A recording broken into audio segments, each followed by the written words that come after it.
پیارے بچوں، آج کے اس ویڈیو لیکچر میں ہم حصہ نظم میں پڑھنے جا رہے ہیں۔ سب سے پہلی جو نظم ہے جس کا عنوان ہے ہم، اس کے شاعر کا تعارف، اس کے شاعر ہیں حفیظ جلندری۔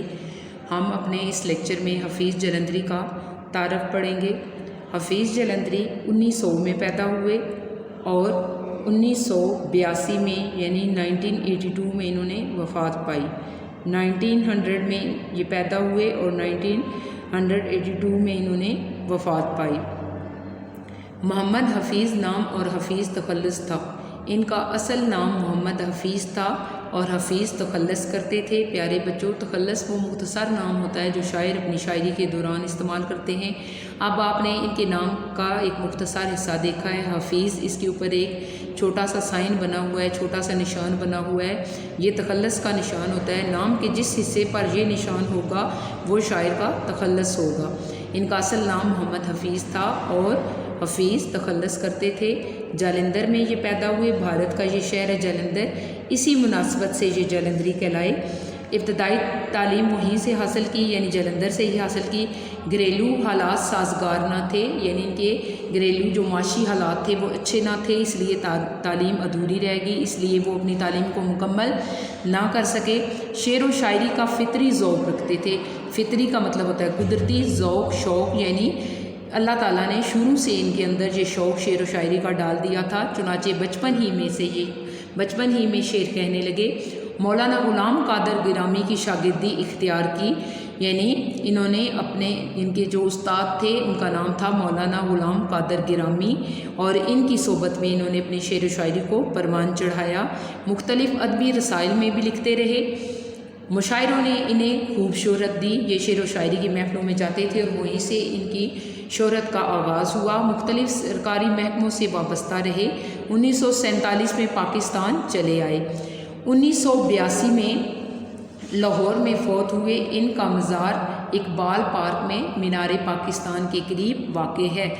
مینار پاکستان کے قریب اقبال پارک جو ہے وہاں پر جو ہے مزار اقبال پارک میں جو ہے ان کو دفن کیا گیا۔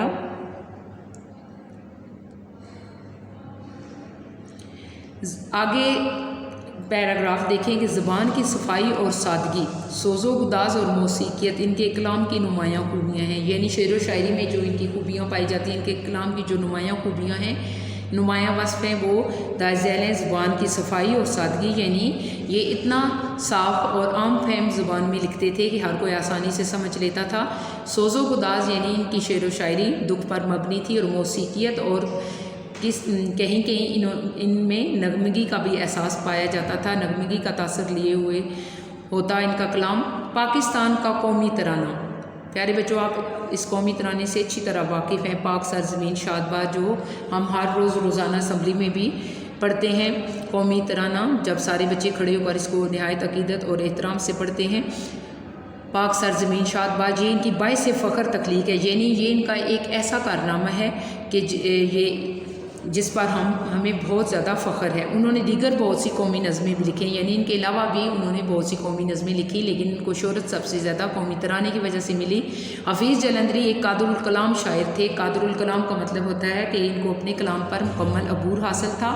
انہوں نے مختلف اصناف سخن میں، یعنی مختلف قسم کی شعر و شاعری کی، مثنوی بھی انہوں نے لکھی، گیت بھی لکھا، غزل بھی لکھی اور نظم بھی لکھی۔ اس میں طبع آزمائی کی، یعنی اپنی طبع آزمائی کا مطلب ہوتا ہے اپنی ذہانت کا امتحان یہ خود لیتے رہے، یعنی انہوں نے مختلف قسم کی شعر و شاعری کی، مثنوی بھی لکھی، گیت بھی، غزل بھی، نظم بھی، اور انہوں نے اس میں نمایاں مقام حاصل کیا۔ قادر الکلام شاعر تھے، یعنی انہیں اپنے کلام پر مکمل عبور حاصل تھا۔ پیارے بچوں آخری پیراگراف دیکھیں۔ شاہ نامہ اسلام ان کی قابل قدر تخلیق ہے۔ جیسے ابھی آپ نے اوپر پڑھا تھا کہ قومی ترانہ ان کی باعث فخر تخلیق ہے، اسی طرح جو شاہ نامہ اسلام ان کی کتاب کا نام ہے، یہ بہت جو ہے عزت کے قابل ان کی یہ کتاب ہے، یعنی بہت زیادہ یہ مشہور کتاب ہوئی۔ یہ اردو کی قومی، ملی اور رزمیہ شاعری میں عمدہ اضافہ ہے، یعنی اس کتاب میں انہوں نے قوم کے متعلق بھی لکھا، ملت کے متعلق بھی لکھا۔ رزمیہ شاعری سے مراد ہوتا ہے کہ ایسی شاعری جو جنگ کے حالات و واقعات پر مبنی ہوتی ہے، اور یہ شاہ نامہ اسلام انہی کا مجموعہ تھی۔ ان کی چند تصانیف یہ ہیں، ان کے علاوہ جو ان کی لکھی ہوئی کتابیں، تصنیف کی جمع ہے، اس کا مطلب ہوتا ہے لکھی ہوئی کتابیں۔ اس میں پہلے نمبر پہ ہے تلخابہ شیری، دوسرے نمبر پر سوز و ساز، تیسرے نمبر پر حفیظ کے گیر، اور چوتھے نمبر پر حفیظ کی نظمیں، اور پانچویں نمبر پر چیونٹی نامہ۔ پیارے بچوں، آپ نے ابھی اپنی شامل نصاب کتاب کے صفحہ نمبر 1 پر جو ہے حفیظ جلندری کا تعارف پڑھا۔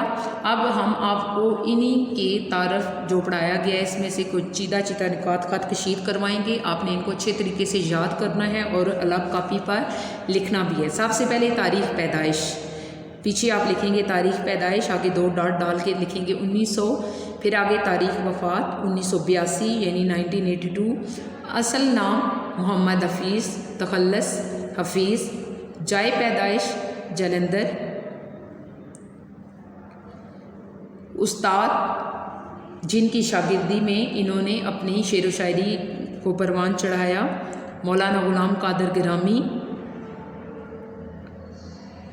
ان کا مزار اقبال پارک میں مینار پاکستان کے قریب۔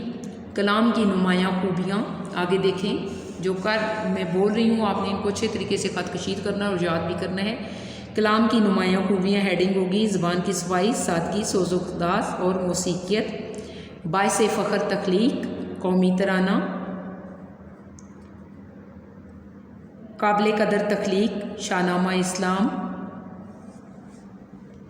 تصانیف، نمبر 1 تلخابہ شیری، نمبر 2 سوز و ساز، نمبر 3 حفیظ کے گیت، نمبر 4 حفیظ کی نظمیں، نمبر 5 چیونٹی نامہ۔ پیارے بچوں، ابھی آپ نے جو آپ کے شامل نصاب حمد ہے، پہلی نظم جس کا عنوان ہے حمد، اس کے شاعر حفیظ جلندری کا تعارف پڑھا۔ امید ہے آپ کو اچھے طریقے سے سمجھ آ گیا ہوگا۔ اس کے جو خط کشیدہ چیزیں آپ کو کروائی گئی ہیں، آپ نے ان کو اچھے طریقے سے یاد بھی کرنا ہے اور لکھنا بھی ہے۔ اب ہم اس کے بعد ان کی حمد کی تشریح پڑھیں گے۔